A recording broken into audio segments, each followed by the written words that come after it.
PKB versus PBNU seteru dua sepupu. Judul yang bisa Anda baca tadi menggambarkan bagaimana kedekatan hubungan antara PKB dengan PBNU. Tapi saat ini hubungan tersebut retak. Bahkan juga muktamar yang dilakukan oleh PKB pada akhir bulan lalu di Bali ini ternyata belum memuaskan semua pihak. Bahkan juga ada usulan, ada rencana bahwa muktamar tandingan akan digelar.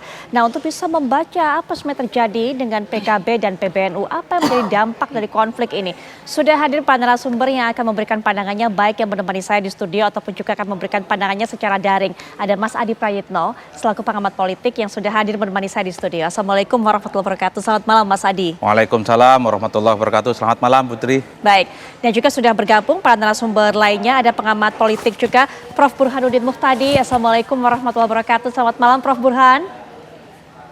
Waalaikumsalam Putri. Baik, ya, dan juga ini akan memberikan suaranya selaku Wasekjen PKB yaitu Pak Saiful Huda. Assalamualaikum warahmatullahi wabarakatuh. Selamat malam Pak Huda.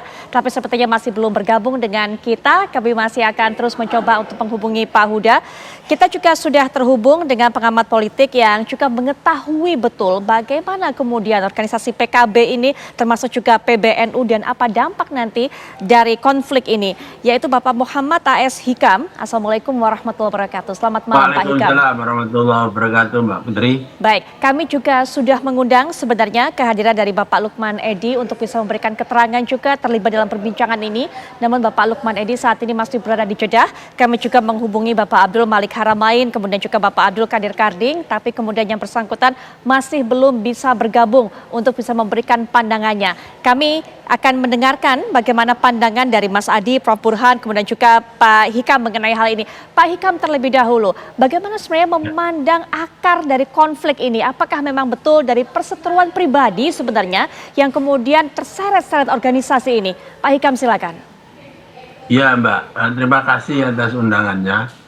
Jadi jawaban saya masih tetap konsisten bahwa memang menurut pandangan saya asal-usul dari apa yang disebut dengan konflik DPP, PKB, dan PBNU ini berakar pada persoalan-persoalan yang lebih bersifat pribadi-pribadi atau yang dimiliki oleh oknum-oknum baik di PKB maupun di PBNU ketimbang persoalan yang sebetulnya serius, yaitu yang terkait dengan institusi.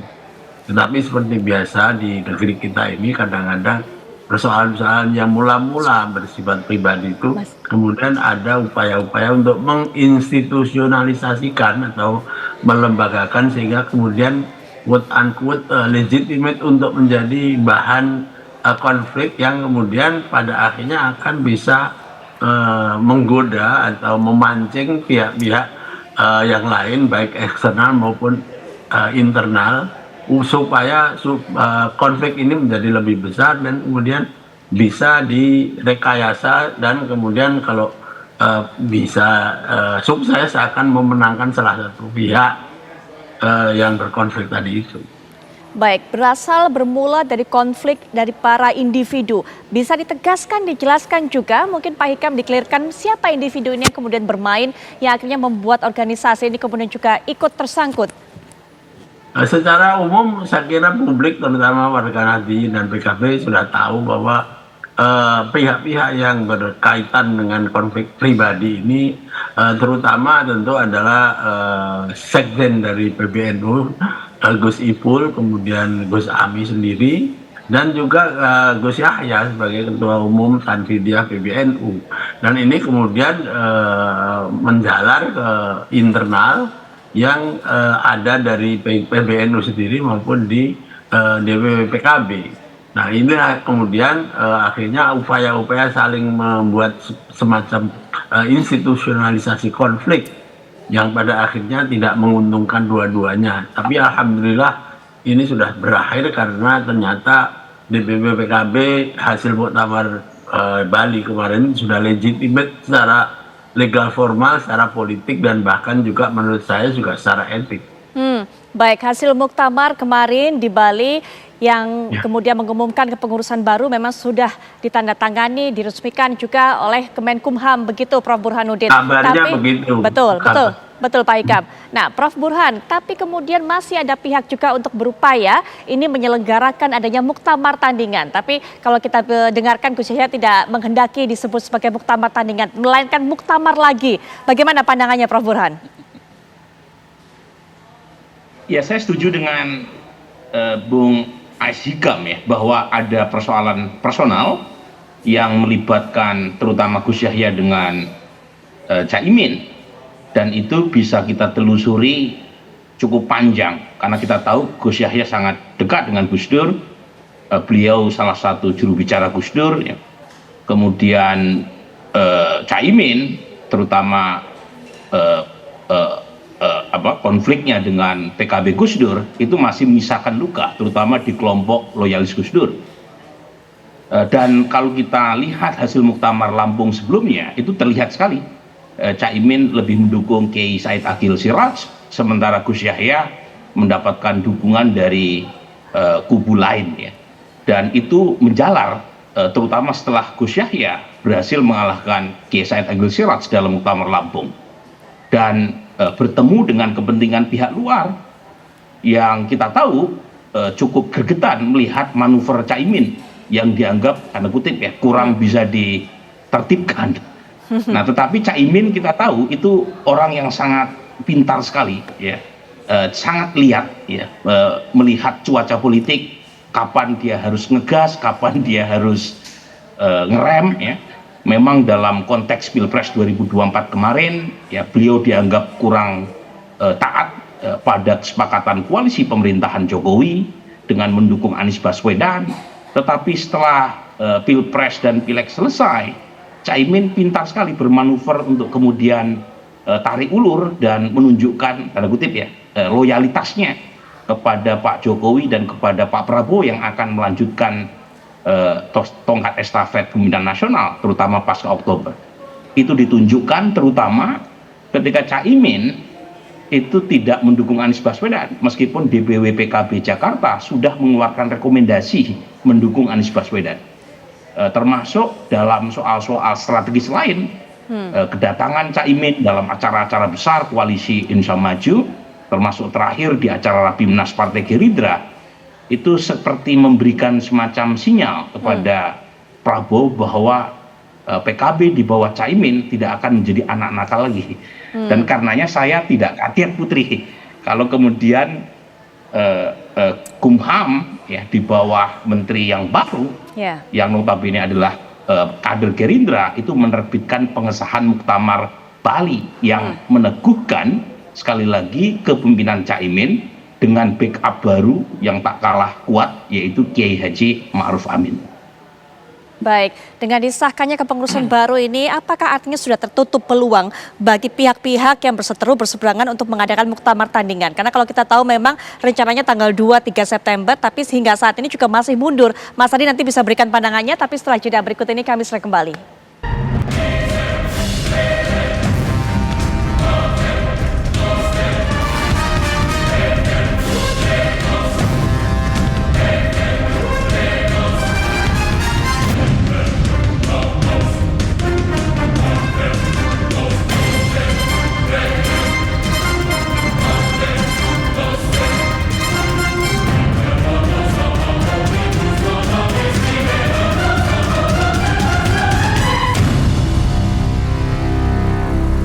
Awalnya muktamar PKB tandingan ataupun juga muktamar lagi ini rencananya digelar pada tanggal 2 dan 3 September 2024. Tapi hari ini sudah masuk tanggal 4 September Mas Adi, belum juga diselenggarakan, belum kunjung juga dilakukan.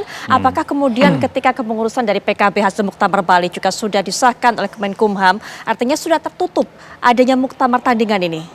Ya saya kira memang kalau kita bicara tentang legal formal atau hal-hal yang dibuka sifatnya politik, saya kira kalaupun toh ada muktamar PKB lain atau muktamar PKB tandingan, mestinya itu tidak terjadi. Jadi persoalan-persoalan PKB di luar Muhaimin Iskandar mestinya dengan SK Kemenkumham itu sudah wassalam dan tamat.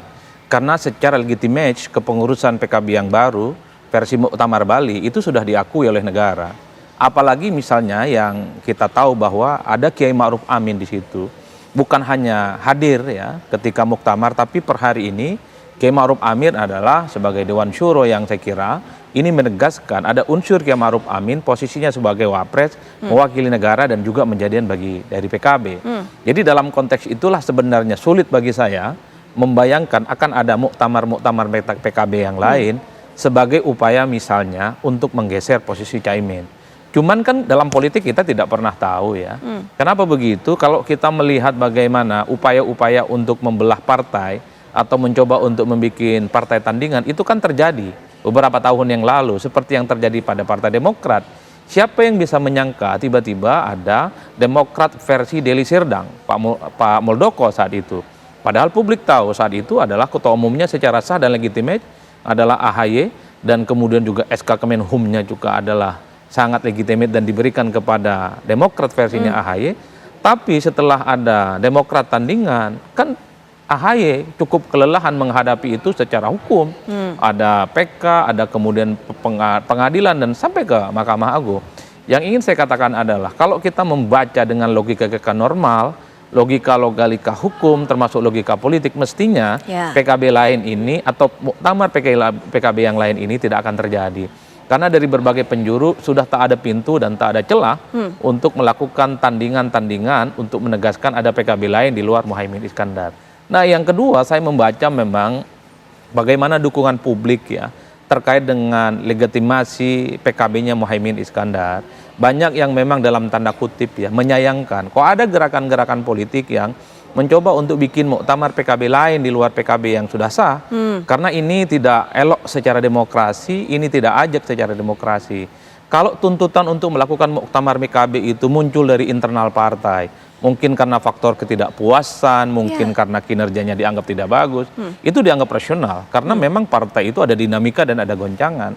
Tapi kalau ada pihak-pihak eksternal, outsider, yang mencoba untuk mengkooptasi sebuah partai politik dengan bikin tandingan, itulah yang sebenarnya sejak lama publik akan mengutuk. Publik tidak akan menganggap itu sebagai suatu sah yang sehat.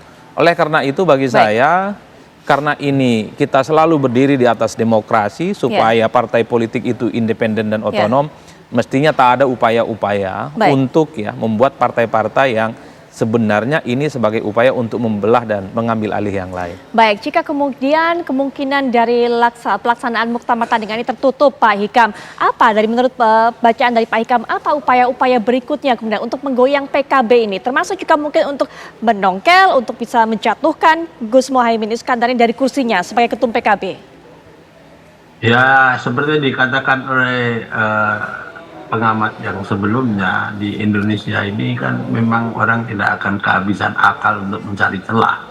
Tetapi celah apapun yang akan dicoba cari dan ditemukan mungkin ya tentu akan berhadapan dengan tiga persoalan tadi itu, legitimasi legal formal, legitimasi politik dan legitimasi etik. Nah sampai hari ini tampaknya ketiga-tiganya itu sangat lemah.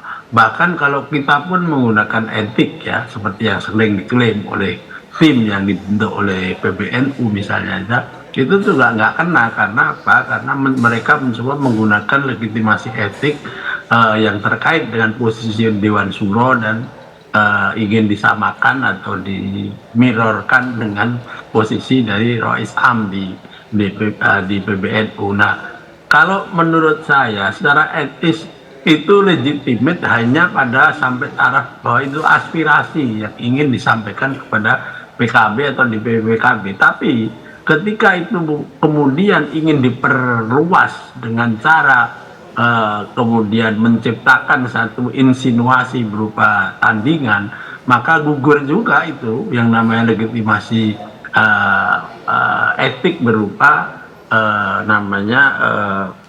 aspirasi tadi itu atau ikatan historis atau apapun namanya. Sehingga bagi saya memang tidak perlulah mencari-cari upaya-upaya untuk mencari celah, walaupun di Indonesia mungkin aja dicari, tapi kalau menurut saya lebih baik kedua kelompok atau entitas ini mencari jalan rekonsiliasi atau resolusi konflik melalui tabayun. Itu saja, Mbak. Baik, mungkinkah kemudian tabayun terjadi sebagai salah satu upaya untuk rekonsiliasi kedua pihak ini? Nanti Prof. Burhan bisa berikan pandangannya setelah jeda. Pak Hikam, terima kasih sudah meluangkan waktu di tengah kesibukannya untuk memberikan pandangannya dalam acara perbincangan kami. Sekali lagi terima kasih untuk waktunya. Kami akan segera kembali saat lagi. Panitia khusus atau Pansus Angket Haji mendatangi kantor Kementerian Agama Kabupaten Bogor, Jawa Barat.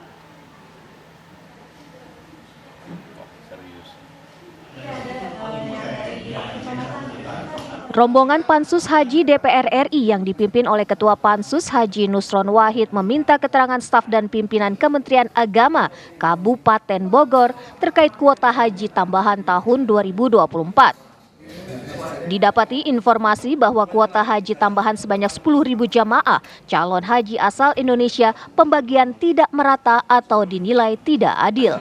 Karena ada sejumlah kabupaten atau kota yang tidak mendapatkan kuota tambahan, sementara di lain pihak ada kota dan kabupaten yang sama sekali tidak mendapat kuota tambahan tersebut. Ada distribusi, ada temuan ketidakmerataan dan ketidakadilan dalam distribusi terhadap alokasi 10.000 yang reguler itu. Harusnya kalau kita mau bicara teori transparansi dan teori proporsionalitas, tambahan 10.000 reguler itu kan sama dengan 4,5% dari 221.000. Harusnya setiap kabupaten itu mendapatkan 4,5% daripada kuota SIS-nya. Dari Bogor, Jawa Barat, Usep Saripudin, TV One mengabarkan. Kami mengangkat kabar ini karena memang pembentukan Pansus Haji ini semakin meruncingkan konflik yang ada antara PKB dengan PBNU, antara Gus Yakut, Gus Yahya dengan Caimin tentunya. Ada pendapat mengenai hal ini dari Prof. Burhan? Iya betul, ini salah satu yang membuat episode panas antara PBNU dengan PKB Caimin ya. Karena kita tahu Menteri Agama adalah adik dari Gus Yahya, Ketua PBNU hari ini. Tetapi lagi-lagi kalau kita lihat ya sejarah keduanya memang bisa dirunut panjang sejak konflik antara PKB Gus Dur dengan PKB Muhaimin Iskandar. Karena pada masa Pak SBY pemerintahan saat itu lebih memberikan legalitas secara formal kepada PKB Caimin dan itu menimbulkan luka di kelompok yang dekat dengan Gus Dur. Dan lepas dari legitimasi yang sekarang diperoleh oleh Caimin, harus diakui masalah problem masa lalu ini belum tertuntaskan, bukan hanya dengan Gus Yahya, tapi juga misalnya dengan keluarga Gus Dur, ya. Dengan Hovifah Indar Parawangsa yang sampai sekarang masih mengaku sebagai aktivis PKB Gus Dur, bukan PKB Caimin. Ya. Jadi hal semacam ini yang kemudian menimbulkan semacam babak baru pertarungan antara Caimin dengan PBNU. Dan menurut saya lepas bahwa posisi saya sebaiknya urusan terkait dengan kepemimpinan di tingkat partai tidak boleh ada cawe-cawe dari pihak manapun, tetapi otokritik perlu juga diberikan kepada internal PKB karena seharusnya partai politik itu mampu sebagai peredam konflik. Tetapi kalau kita lihat sekarang itu yang terjadi Putri, itu sumber konflik justru berasal dari partai politik. Jadi pihak-pihak yang tidak puas gagal diakomodasi, orang seperti misalnya Lukman Edi itu kan mantan sekjen Caimin ya, orang seperti misalnya Abdul Kardim, orang seperti Malik Haramain ya, itu menunjukkan kegagalan partai politik dalam melakukan proses menjadikan partai politik sebagai solusi untuk mencari titik temu gitu ya. Dan kemudian mereka mencoba mencari-cari kesempatan untuk melakukan perebutan terhadap kepemimpinan Caimin yang sah gitu ya. Jadi lagi-lagi ini proses yang tidak unik di PKB. Partai politik lama-kelamaan gagal mendemokratisasikan dirinya sendiri. Partai politik mengalami proses privatisasi ya. Hanya ketua umum yang berhak mengklaim sebagai tanda kutip ownernya partai politik. Kemudian kongres, muktamar, munas itu lama-kelamaan hanya sekedar pertemuan formal untuk mengesahkan kepemimpinan owner tadi. Proses aklamisasi terjadi secara masif. Dulu orang bisa bertarung secara sehat untuk memperebutkan orang nomor satu, tapi belakangan sulit terjadi itu karena pintu diskusi, pintu dialog tertutup. Nah ini yang ironis saya sebut, karena partai politik seharusnya menjadi etalase demokrasi, tapi justru gagal mendemokratisasikan dirinya sendiri. Nah, tetapi itu bukan berarti memberi celah ya buat proses pengambil alihan partai termasuk pada PKB.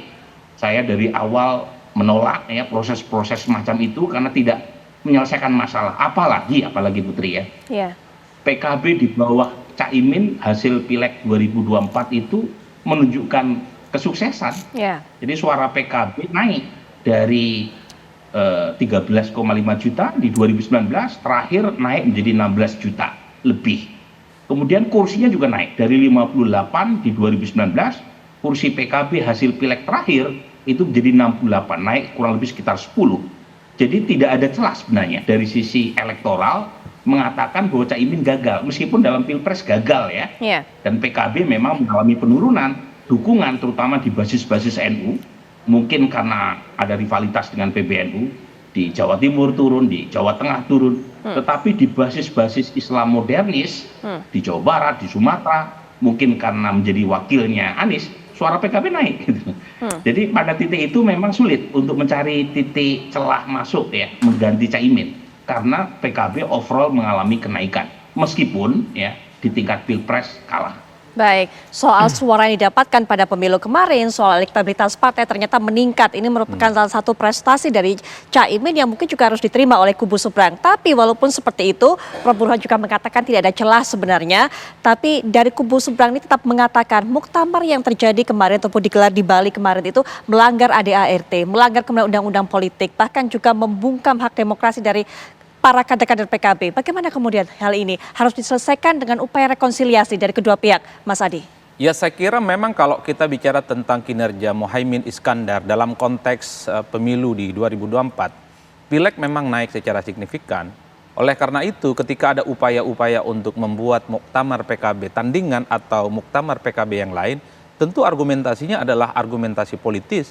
Apa argumentasi politiknya? Adalah satu argumen yang coba untuk dijelaskan bahwa PKB versi Caimin dinilai tidak akomodatif, termasuk misalnya begitu banyak orang yang dinilai punya potensi yang selama ini memberikan dukungan total kepada PKB misalnya, tapi dia terlempar, posisinya tidak strategis dan bahkan dianggap sebagai orang lain. Jadi nama-nama yang disebut oleh Prof. Burhan adalah nama-nama yang saya kira memang cukup lama di PKB, tapi posisinya saat ini ya antara layah mutu layah ya.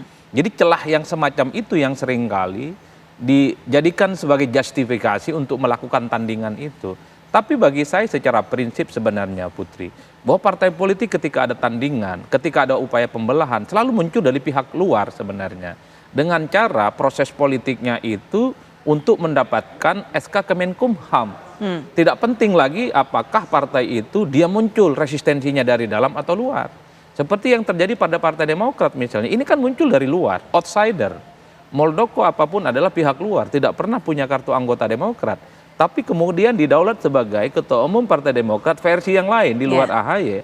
Efeknya apa? Pertarungan politiknya secara hukum panjang, hampir 2 tahun lamanya. Meski pada akhirnya AHY yang legitimate dan sah secara politik, tapi kan lelah. Dan itu yang kemudian membuat persiapan Partai Demokrat sepertinya agak babak belur menghadapi pemilu di 2024. Kalau kemudian dalam hitungan hari, sehari, 2 hari, entah atau kapan, ada muktamar PKB tandingan, tentu ini kan akan membelah konsentrasi PKB versi Caimin. Karena nanti PKB versi yang lain akan berebut bagaimana legitimasi secara hukum di Kemenkumham. Itu yang sepertinya selalu diantisipasi. Bahkan Garda Bangsa kalau tidak salah, kalau ada muktamar PKB tandingan kan akan dibubarkan. Betul. Apalagi ini yang saya kira menjadi titik kulminasi bahwa bagaimana hubungan antara PBNU dalam konteks ini dengan PKB akan selalu dikait-kaitkan. Bagi saya ini adalah titik kulminasi bagaimana perbedaan mazhab antara Gus Yahya dengan Muhaimin semakin panas dan semakin meruncing.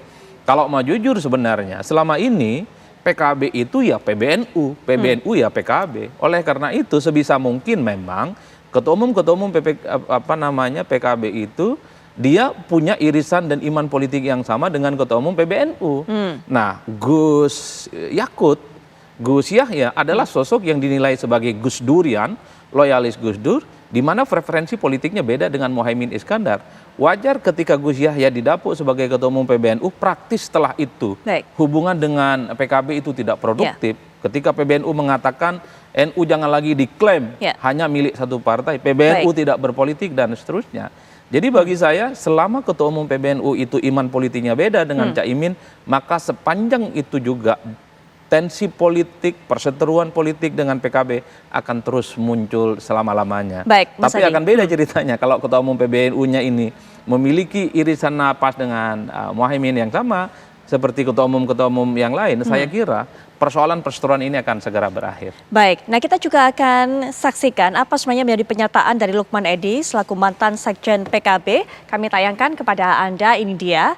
Kami punya rencana muktamar yang akan kami buat, dibuka oleh PBNU dan nanti ditutup oleh Presiden. Ini dinyatakan di tanggal 27 Agustus 2024 di kantor Kemenkumham, walaupun saat ini kabarnya Kemenkumham juga sudah memberikan pengesahan terhadap struktur kepengurusan yang baru hasil muktamar PKB yang digelar di Bali lalu. Baik, dan berikutnya kalau kita mendengarkan tadi pernyataan yang penuh keyakinan dari Lukman Edy yang disampaikan akhir bulan dari Agustus lalu, bagaimana kemudian dengan pernyataannya disampaikan oleh Gus Yakut. Ini dia, disampaikan oleh Gus Yakut Khalil Qomas, saya tidak menggagas soal itu, tapi saya kira soal mau ada muktamar lagi, boleh-boleh saja. Ini disampaikan di Kompleks Parlemen tanggal 2 September 2024. Kita juga akan lihat bagaimana perolehan suara PKB di pemilu lalu yang juga tadi sudah dijelaskan oleh Prof. Burhan. Pemilu 2024 PKB meraih 16.115.655 suara. Kemudian juga pada pemilu 2019 13.500 sekian suara. Kemudian 2014 meraih 11.298.000 sekian suara. Artinya ada peningkatan pemilu mulai tahun 2014, 2019, 2024. Mengenai prestasi dari PKB di bawah Caimin untuk bisa mendapatkan peningkatan suara pemilih ini sudah dijelaskan oleh Prof. Burhan. Tapi tadi ada perbedaan pernyataan juga, keyakinan dari Lukman Edy bisa menggelar muktamar, sementara Gus Yakut juga mengatakan bahwa boleh-boleh saja diadakan ataupun juga diadakan muktamar lagi. Penutup juga dari Prof. Burhan. Silakan Prof. Burhan. Iya, kalau melihat kemungkinan arah angin dari pemerintahan yang akan datang maupun pemerintahan hari ini yang akan berakhir di Oktober nanti, itu sepertinya berat untuk faksi di luar Caimin membuat muktamar tandingan. Karena arah angin sepertinya sedang menyapa Caimin. Tentu karena manuvernya yang menurut saya cerdas ya, dengan menarik Kiai Ma'ruf Amin dan saat yang bersamaan menunjukkan loyalitas total kepada Kim Plus, terutama di provinsi-provinsi kunci dalam Pilkada 2024 nanti. Tetapi garis besarnya Putri yang ingin saya tekankan, kita perlu memberikan dorongan kepada partai politik termasuk PKB untuk mengelola faksi secara lebih baik. Karena faksionalisasi dalam partai politik itu sesuatu hal yang niscaya. Ya, studinya Belloni itu menunjukkan ada 3 macam faksi yang tumbuh berkembang, dan kegagalan atau keberhasilan partai politik itu sangat ditentukan oleh sukses tidaknya mereka mengelola faksi. Kalau mereka sukses, misalnya dalam kasus di Jepang, itu faksi justru menjadi sangat positif karena faksi itu diakui dalam ADART partai. Jadi ada partai yang berasal dari faksi petani, faksi buruh, itu diakomodasi kemudian menjadi energi yang positif buat mengembangkan elektoral partai politik dari berbagai macam faksi mereka, dan setiap pengambilan keputusan termasuk perebutan ketua umum itu dilakukan secara demokratis. Nah, ada 2 jenis faksionalisasi yang lain dan itu khas atau tipikal Indonesia. Yang pertama adalah faksionalisasi ya karena lebih faktor kepentingan jangka pendek dan biasanya bersifat insidental. Nah, yang kedua, faksionalis ini misalnya dalam kasus Golkar mungkin pas itu ya menjelaskan. Yang kedua itu faksionalisasi karena perbedaan patronase Nah, saya melihat dalam kasus PKB ini itu lebih yang kedua ini. Jadi patronase satu masih loyal kepada Gus Dur meskipun beliau sudah meninggalkan kita, tetapi faksionalisasi berdasarkan patronase Gus Dur ini itu masih muncul terutama di sosok orang seperti Gus Yahya, orang seperti Hovifah Indar Parawansa, dan itu juga yang menjelaskan mengapa PKB tidak pernah mendukung Hovifah di pilkada gitu ya, Jawa Timur termasuk yang akan datang ini ya. Kemudian PKB dengan patronase Caimin, dan Caimin meskipun tidak memiliki semacam appeal sekuat Gus Dur, tetapi secara internal itu sangat kuat. Jadi kepengurusan PKB sampai pada tingkat bawah itu betul-betul orang yang sudah didoktrin, dibaiat untuk sami'na wa ta'na kepada Caimin, dan itu yang menjelaskan mengapa ya Caimin sulit untuk digoyang. Dan kalaupun toh ada pihak-pihak yang mulai keluar dari barisan, orang seperti Lukman Edi, orang seperti Karding, itu dengan mudah kemudian diekskomunikasi, dan akhirnya mereka mencari bala bantuan kan dari PBNU di luar dari struktur PKB.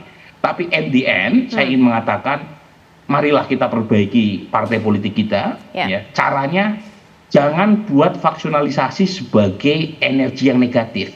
Buat faksionalisasi sebagai sarana fastabiqul khairat, dan dengan demikian justru malah membesarkan PKB, membesarkan partai politik kita, dan mendemokratisasikan partai. Baik, terima kasih Prof. Burhan untuk waktunya dan juga pandangannya. Mas Adi juga, tadi sebetulnya sebelum acara ini berlangsung kami sudah mengundang kehadiran dari perwakilan PKB yaitu Wasekjen PKB, Bapak Syaiful Huda, yang juga sudah memberikan pernyataan bahwa ikut tetap juga bersedia untuk memberikan pandangannya dalam perbincangan ini. Namun sampai perbincangan ini selesai dilakukan belum bisa dihubungi Pak Syaiful Huda. Kami juga tadi sudah menginformasikan kepada Anda pemirsa, kami sudah memberikan undangan kepada Pak Lukman Edi, Abdul Malik Haramain ataupun juga Bapak Abdul Qadir Karding untuk ikut serta dalam perbincangan ini memberikan keterangannya. Tapi hingga perbincangan ataupun juga diskusi ini selesai masih belum berkenan juga untuk bisa memberikan suaranya. Tapi terima kasih sekali lagi para narasumber sudah memberikan pandangan. Kita akan terus tunggu bagaimana manuver tentunya dari pihak seberang ini untuk apakah tetap akan menggelar muktamar tandingan.